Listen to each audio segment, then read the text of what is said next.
Hello, beautiful soul.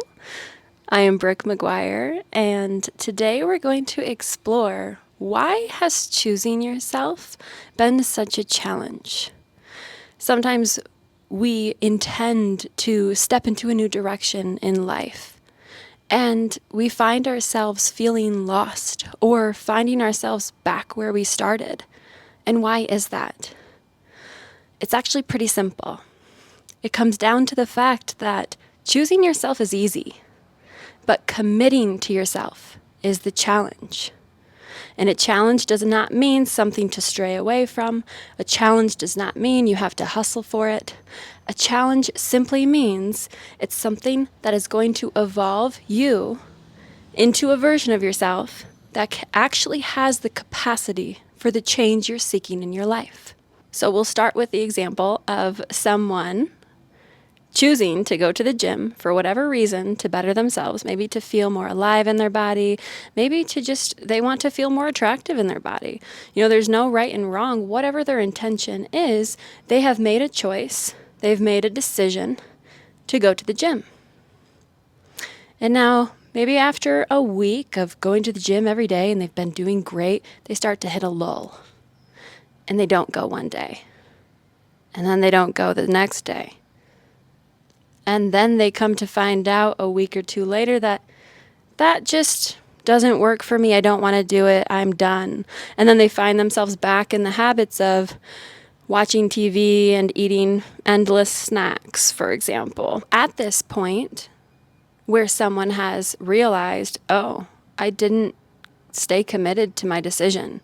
First of all, a lot of people go into shame spirals, guilt spirals. They make it mean something about themselves. Oh, they're just not capable. Oh, they're just not worthy of that. Oh, they just don't deserve that.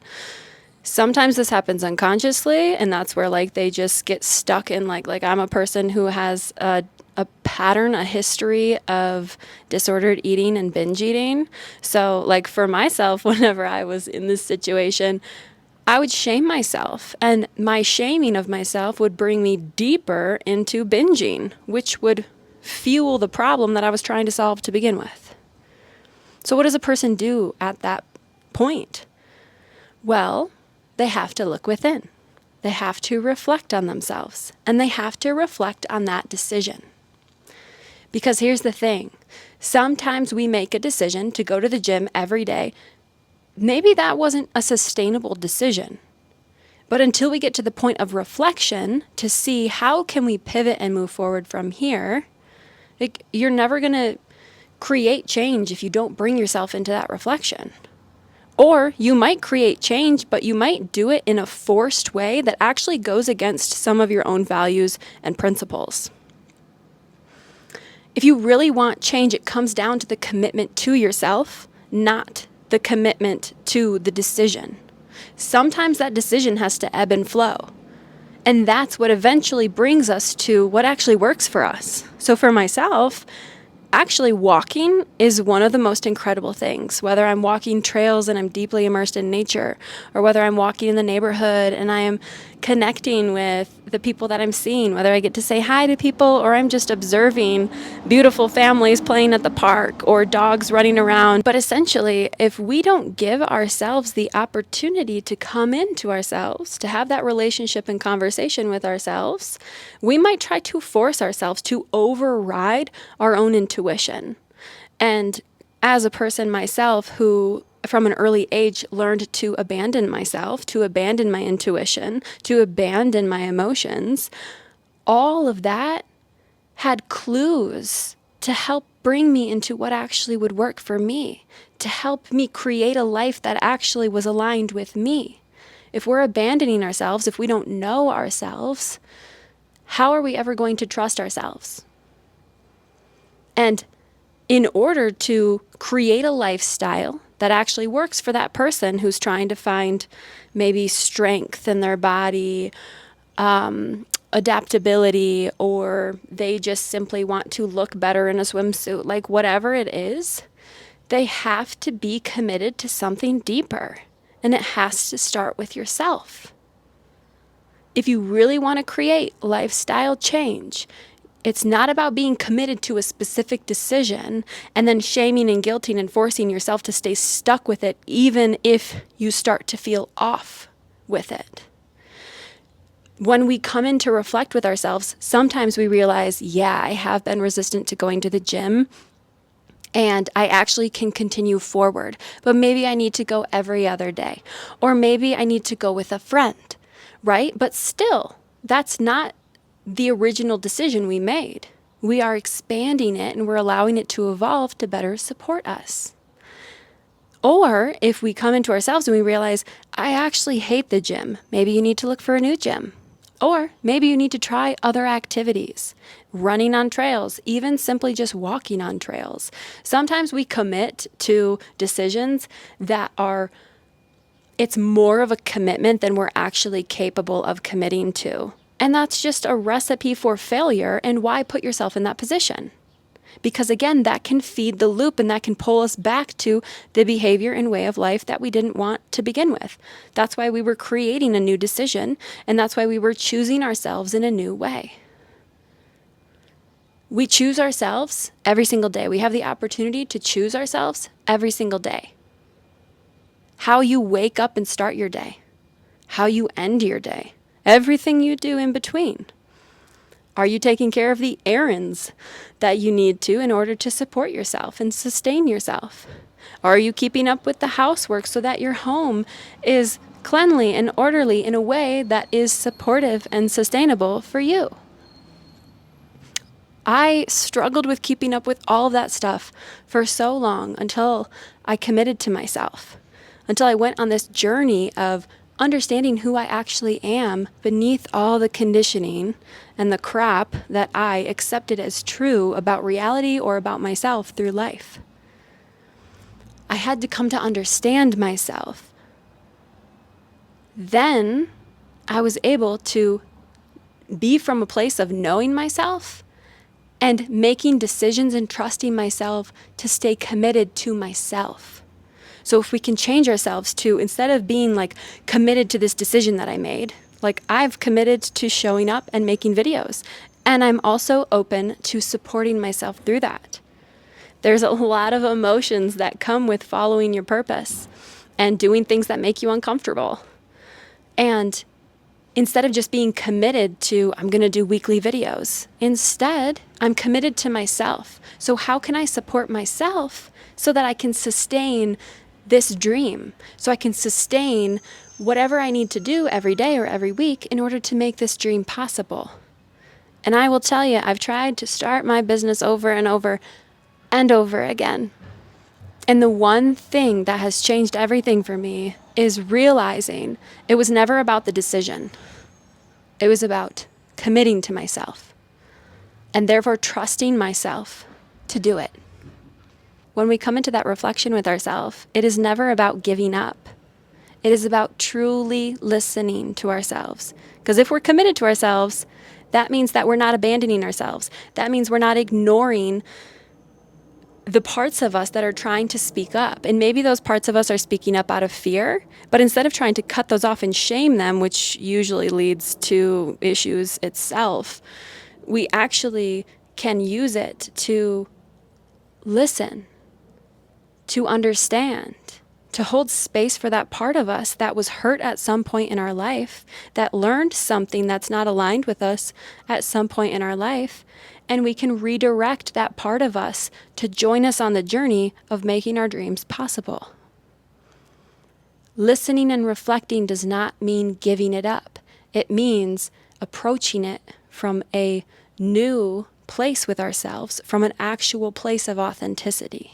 It comes from a place of self-respect. A lot of people can make decisions that it's based on their perception of how it'll come off. So some people will make decisions that are so selfish, or they'll make a decision that is so selfless because they're afraid of being seen as selfish. Some people make those decisions that are so selfish because they're afraid of other people taking advantage of them, or they're afraid of the past repeating itself when they were too giving in the past. But we have to find this middle ground of, it just has to be self-respect. And sometimes self-respect looks like staying the course and committing and recommitting to a decision. And sometimes it means allowing ourselves to pivot to a new direction. Sometimes we just have to make tiny changes, like just bringing a friend to the gym.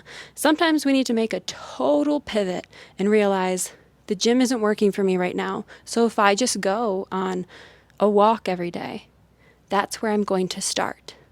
And once I can sustain that, I will add something more and I will pivot again. I'd love to invite you to reflect on, is there some place in your life that you are trying to stay committed to and you've been struggling with it? Is there somewhere that you're trying to stay committed to a decision instead of fully listening to yourself and honoring the fullness of that experience and the fullness of that choice? This is not about going back on a decision.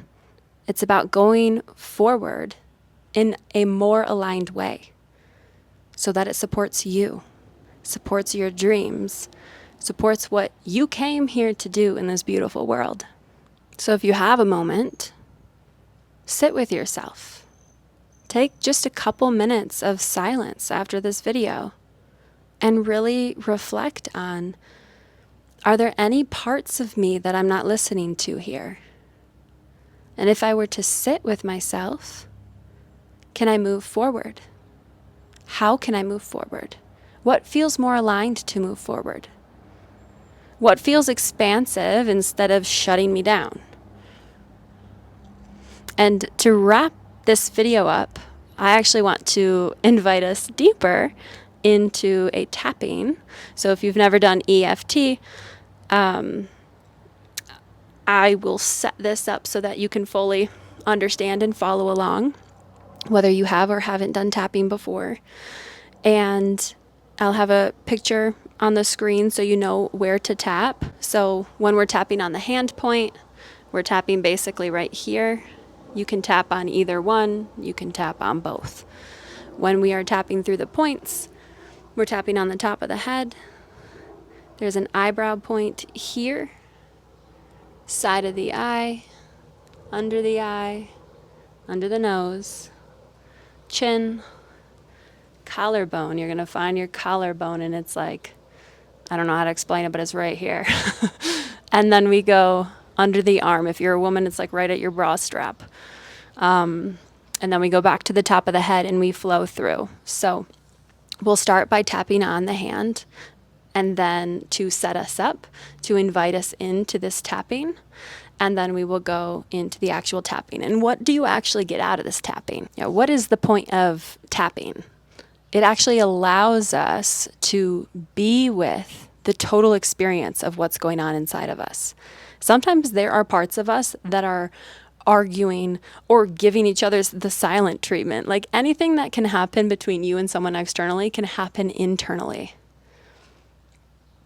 And so we have to learn how to be with ourselves, and we have to learn how to be in harmony with all the parts of us. We need to bring ourselves all onto the same page, but that doesn't happen by force and dragging these parts of us. If there's a part of us that is resistant and stuck in fear, there's a reason. And so we have to extend that compassion to ourselves. So through this tapping, you're going to integrate that in. I'd love to hear what you experience below if you have or haven't done tapping before. And yeah, let's try this out. If you have a few more minutes, I invite you to stay with me. Understanding something is powerful, but lasting change happens when we give our minds and bodies the opportunity to integrate it. Over the next few minutes, we'll use a simple EFT tapping practice to help settle into what we explored together. If you've never tapped before, don't worry. You can simply follow along with the points on the screen and repeat the words if they resonate. There's no right or wrong way to do this. Take a slow breath, become curious about what's present for you, and let's begin. As you reflect on where in your life you've been trying to stay committed to a decision instead of staying committed to yourself, just notice what comes up. Is there resistance? Is there fear? Is there guilt? Is there confusion? Whatever is present, Rather than trying to solve it, simply become curious. Ask yourself, what is this part of me trying to communicate? And let's tap. Even though there's a part of me that wants certainty, I choose to honor exactly where I am. Even though I don't fully know what the right decision is, I'm willing to listen to myself with curiosity instead of judgment. Even though making decisions can feel so complicated sometimes, I'm open to remembering that I don't have to figure everything out today. There's something here asking for my attention.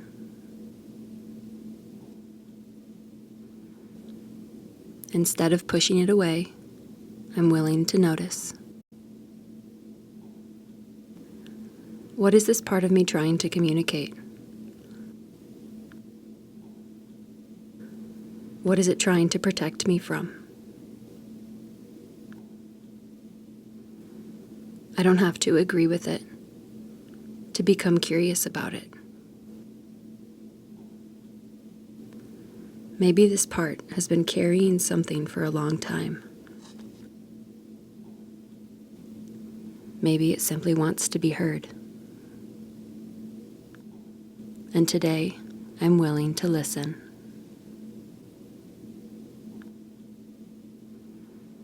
Why is choosing myself so hard sometimes? Why does it feel easier to stay committed to a decision than to stay committed to me?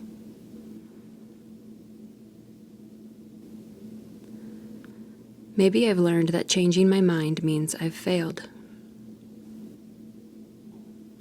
Maybe I've learned that leaving means giving up. Maybe I've learned that staying means I'm strong. But none of those beliefs tell the whole story. Sometimes self-respect means staying the course. And sometimes self-respect means choosing a new direction. This isn't about becoming selfish. And it isn't about becoming selfless either. It's about becoming self-respecting. Listening to myself does not mean abandoning other people. It also doesn't mean abandoning myself. Every moment invites a new decision. And I get to make that decision from who I am today. Not from who I used to be.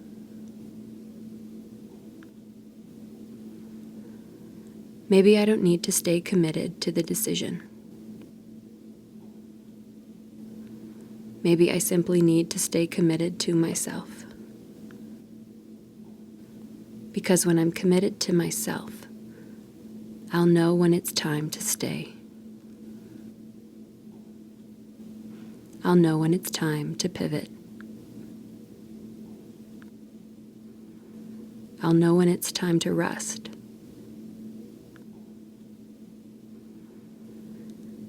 I'll know when it's time to take the next step. Because I'm learning to trust myself.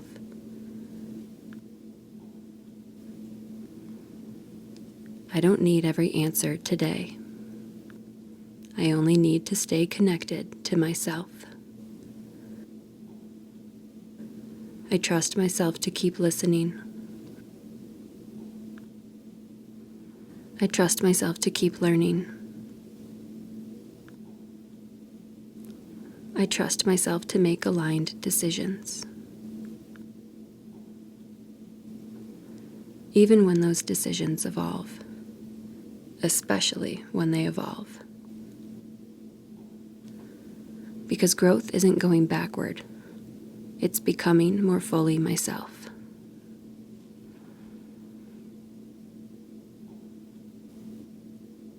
Place one hand over your heart and one over your stomach, and take one slow, deep breath. Be with what's there. Allow it without letting it consume you. Be with it. Maybe today wasn't about finding the perfect answer. Maybe it's about remembering that the relationship you're building isn't with a decision, it's with yourself. The more deeply you learn to listen to yourself, the less you'll need certainty before taking your next step. You don't have to stay committed to every decision you've ever made. You only have to stay committed to becoming the person you know yourself to be. Take one more slow breath. And as you step into this next moment, let these words settle into your body. I honor, accept, and love myself exactly as I am right now, while extending that same compassion to anyone else involved. I am ready to step into this next moment as the person I know myself to be. I choose to move forward with clarity, integrity, self-respect, and trust.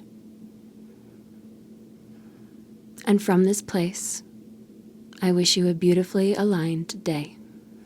I love you.